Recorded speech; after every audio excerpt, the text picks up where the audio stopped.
Aubameyang's on the move, Coutinho's uncertain about his future, Rabiot agrees a Juventus deal, Messi and Argentina struggle again, and we've got a roundup of all the day's transfer rumours. That and more coming up in the next few minutes as I am your host Matt Froelich, you are the Onefootballers, and this is the Daily News. First up, and to Pierre-Emerick Aubameyang, the joint top goal scorer in the Premier League last season with 22 goals, and he could be on his way out of the Emirates. Now it's been said that they're going to have to play with two men up front, him and Lacazette, or just one player, and if there's only one, for me, I want to hear from you Arsenal fans, it's got to be Lacazette, meaning that the 30-year-old Pierre-Emerick Aubameyang surely won't be happy with sitting on the bench. So Manchester United have come along and apparently offered him an out from the Emirates. This will cost them around £70 million. Now I know you're thinking that's a hell of a lot of money for a 30-year-old, which is exactly why Arsenal should definitely take it. United will be able to get this money and have a spot in the squad for him because of the sale of Romelu Lukaku. Now it's not done just yet, but rumours have been surfacing throughout the summer that he'll be leaving and heading to follow Antonio Conte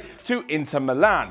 Romelu Lukaku to Serie A is a pretty good deal for him and for Manchester United, as Solskjaer hasn't managed to get the best out of him. Aubameyang could come in and provide that much-needed pace on the counter-attack alongside the likes of Anthony Martial and Marcus Rashford. But next up are to Coutinho, who has admitted that he doesn't know where his future lies. This is all surrounding his club football at Barcelona, where he's been less than impressive. But at the moment, he said that he is focusing on national team duty, where he helped Brazil to a win in their first game of the Copa America, but couldn't help them as they managed a draw against Venezuela 0-0. This has meant that they do sit top of their group with 4 points and do look certain to qualify for the next round.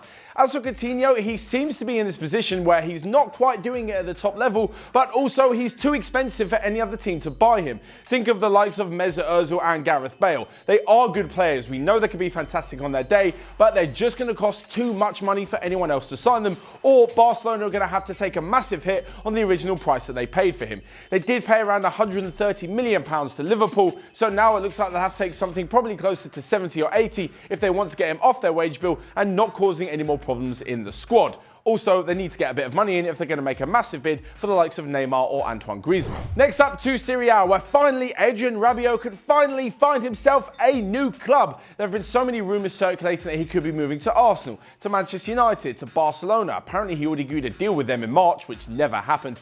But finally, it looks like he's heading to Juventus. The star has apparently put pen to paper on a £180k a week deal up until 2022. This would bring to an end his time in the cold in Paris Saint-Germain, where he was told to train with the reserve since January after admitting that he wanted to leave the club and wouldn't be signing an extension on his contract. He's been quoted by an Italian newspaper as saying, "With Juventus, it's a great club where anyone would like to play," and he has spoken to them. He says that he loves Italy so much, it's fantastic there, and a massive season awaits.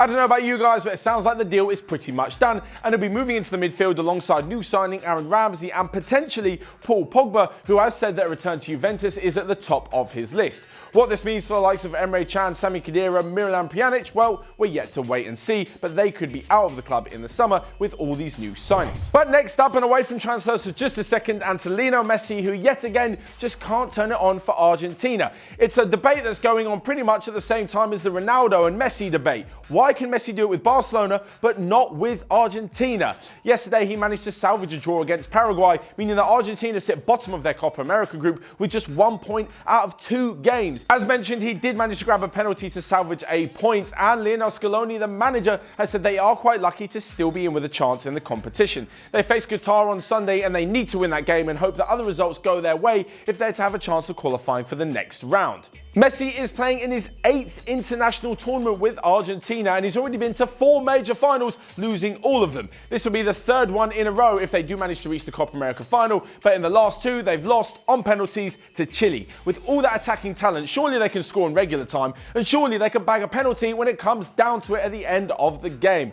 What will happen in the rest of the competition, we'll have to wait and see over the next few games, but for Brazil, it looks like they're doing fine without Neymar. For Argentina, even with Messi, they are still struggling. Let me know in the comment section why you think that is, but now let's head into a roundup of all the other day's transfer rumours. So first up, and Jorginho is willing to follow manager Maurizio Sarri to Juventus in a deal for around £50 million.